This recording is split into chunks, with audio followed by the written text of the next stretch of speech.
budget will break down the barriers to getting people back to work in the face of more than 1 million vacancies and a sluggish economy, the Chancellor has told Sky News.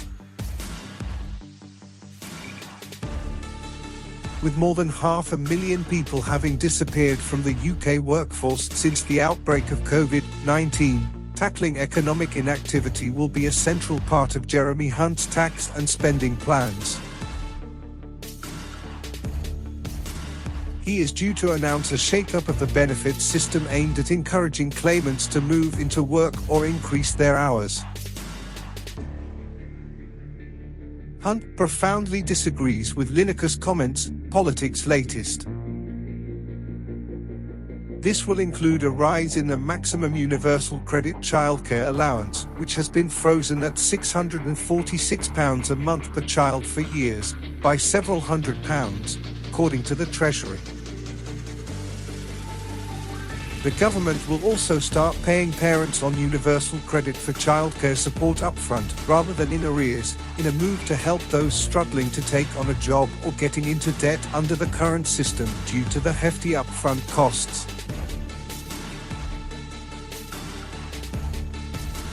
In addition, the Chancellor will lay out plans to encourage over 50s to return to work through an expansion of skills training.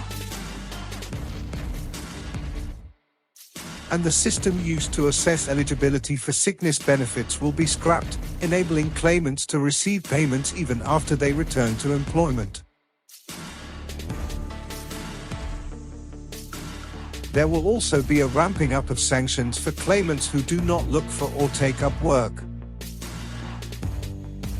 Separately, the Chancellor is expected to announce households on prepayment meters will no longer pay more for their energy than those on direct debits.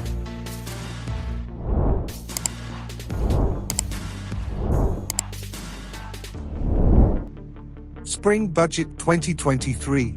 Here is what to look out for.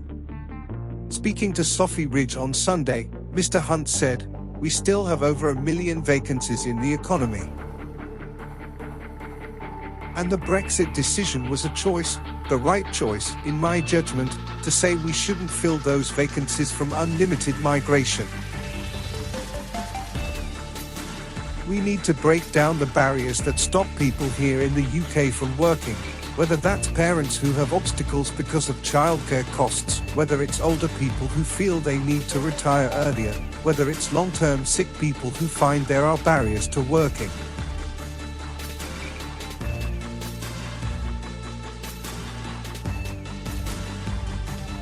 We need to break down those barriers, and this is a budget in which I will be systematically going through all the areas where there are barriers that stop people from working who want to, so that we can help people get back to work, fill those vacancies for our businesses.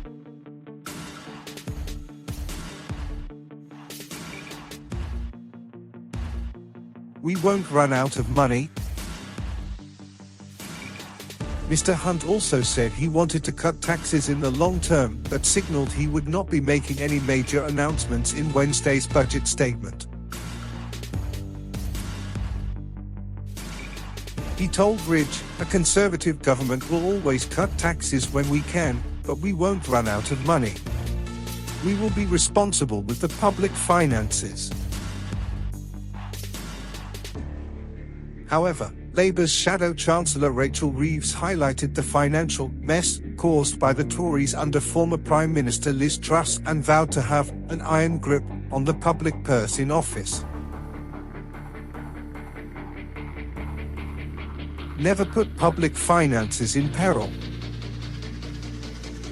Highlighting the economic turmoil triggered by Ms. Truss's unfunded tax cut plans, Mr. Reeves said, "You saw what happened last year when the Conservatives' mini-budget crashed financial markets, putting pensions in peril and resulting in that long-term Tory mortgage penalty where anybody remortgaging this year is looking at paying thousands of pounds more a year."